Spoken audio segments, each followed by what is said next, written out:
Hello, and welcome to another episode of Johnsequitur. I'm John. That's why it's called Johnsequitur.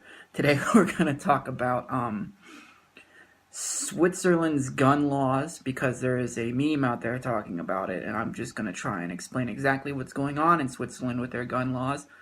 We're also going to talk about protein intake, whey protein intake, and woven into this is going to be a discussion about why people, this is a question that was asked to me, why people are so mean to each other when other people are trying to be nice to them, or something along those lines. Well, we'll get into that in this discussion. It'll be buried in there. Buried like a body. Okay, so we're going to start with Switzerland's gun laws. Switzerland does not force their citizens to own guns. That's not how it works. What does happen is that most of their able-bodied citizens join the military.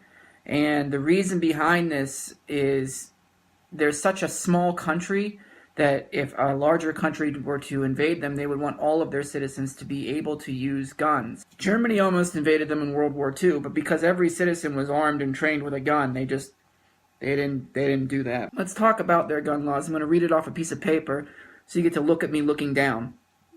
That's very entertaining. They are allowed to purchase semi-automatics, but not fully automatics, for their residents and foreigners with a permanent residence.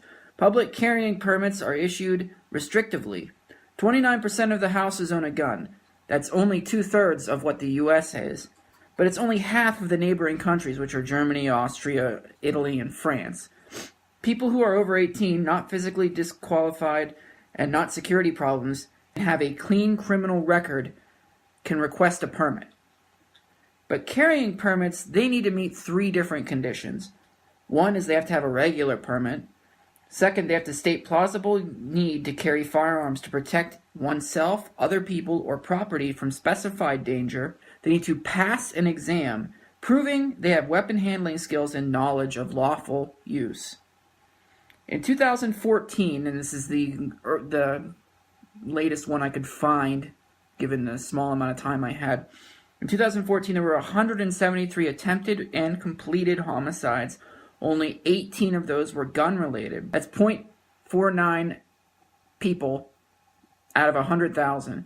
I think a better way of putting that would be like 1 out of every 200,000 people, which is the lowest in 33 years, despite a 27% population growth. In other words, Switzerland has more guns than most countries and a lower crime rate. What's the reasoning behind this? I think probably because of they have a sense of patriotic duty to each other, which is why you couldn't really compare this to the US. Yes, the US is very nationalistic. Yes, the U.S. loves their guns, but you almost feel like you're living in a place where there's 50 different states which could be considered 50 different countries. And the people in the U.S., they're generally not the friendliest people you'll ever meet. They're overly polite, and also at the same time, they really don't like each other. It almost feels like we don't like nice people who are too nice. We think they're too nice.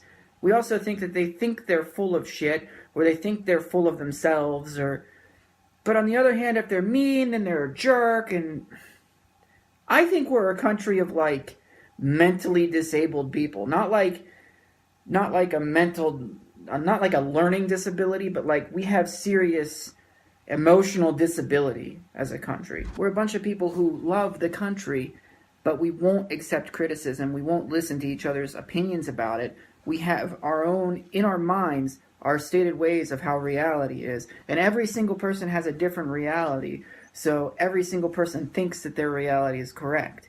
There's no meshing of realities to make a good society. I think Switzerland just cares about Switzerland and the group of people in Switzerland. Whereas, certain states only care about themselves and think badly of other states. For instance, we hate Florida, we hate Texas, That's just here. Texas probably doesn't like us. California wants to leave. I mean, you got a bunch of states that just have their own ideas, their own agendas, their own thinking, their own political leanings, and we're supposed to be a country? And then add guns to the mix, like I said. Add guns to the mix. And you have a bunch of people who think that their religion is correct and other religions are wrong, but not only are you talking about like that one, and then Islam, and then Judaism, and all of that other stuff, but then you have like a different sects of Christianity, all of this upheaval and unrest, and then you add really insignificant things to the mix, really insignificant things that people get worked up about, to the point where everything that anyone does anywhere is enough to set anyone off at any time, and there's lots of guns.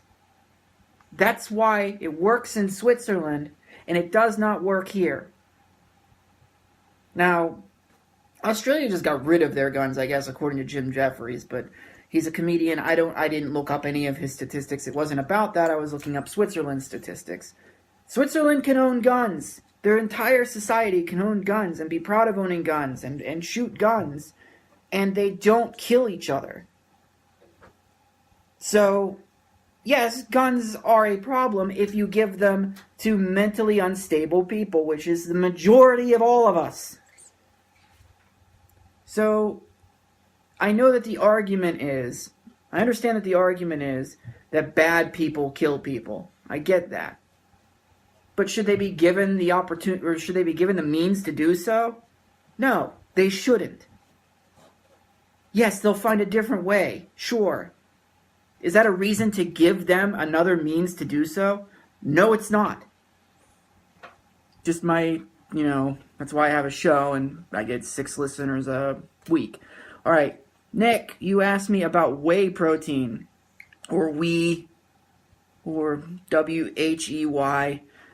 Let's talk about that. Whey protein is a side product of cheese production. When the milk is curdled and turned into cheese, the leftover yellowish liquid is manufactured into whey. For some time, it was just the yellow liquid that nobody was interested. But then came some genius that said, I can make something out of that waste, and so whey was born. I'm not going to watch a video on it. But then they put it into bottles, and oh, okay. Hey, there are some positives to this. Ready for some positives? It reduces the risk of diabetes. It's diabetes. I can't say it like Wilford Brimley. Diabetes, I guess. Reduce the risk of heart diseases. Reduce the risk of cancer. Promotes muscle synthesis. May improve ability to recover from exercising. Improving loss of body fat, and increases the immune system function. There's more, too. But I'm not reading them all. Here's some negatives. Loose stool or diarrhea, protein farts, and acne. Is that it? And that's only just from a poor quality product. Is it necessary to build muscle? Well, according to this, there's research that's been done that says, yeah, there's benefits to it, but a lot of these are blown out of proportion. And it really doesn't do anything. If you have a good diet, you don't need it. As far as how much protein you should, I'm not seeing anything here. Oh, here we go. A protein intake around 30% of calories may be optimal for weight loss. This amounts to 150 grams per day for someone on a 2,000 calorie diet. You can calculate it by multiplying your calorie intake by 0.075. In one study, a modest increase in protein from 15% of calories to 18% of calories reduced the amount of fat people regained after weight loss by 50%. So in other words, it can help you not gain the weight in the first place, not just lose it. Which, yeah, I guess that's beneficial. I think protein seems to be good for you, according to 2 sites that I've seen. I don't know if they're telling the truth or if they're protein sites. The sites are authoritynutrition.com and truthofbuildingmuscle.com. I don't work out. Look at my arms. I exercise once a week for 30 minutes. It's a hockey game. I only play half of it, so technically it's only 15. And a lot of times I just try to let the ball come to me rather than go get it. So I'm not the kind of person to ask these kind of questions to. But from what I can see, in very limited research, both protein and whey protein have no negative effects other than farting and getting bad acne. But they, are a little overblown on their positive effects. So I guess, sure, if you want to take it. I can tell you this, I ate a protein bar that was like peanut butter chocolate. It tasted like absolute garbage. And now that I know that it was laced with, cheese extract or whatever the fuck, I can see why it tasted so shitty. Anyway, that's going to do it for this week. If you have any suggestions or any comments, please send them to makesensejohn@gmail.com or post on the Facebook page. In fact, if you have any requests of what you'd like to hear about, post it on the Facebook page, and I will interweave it into one messy episode that is half-baked. Have a good night.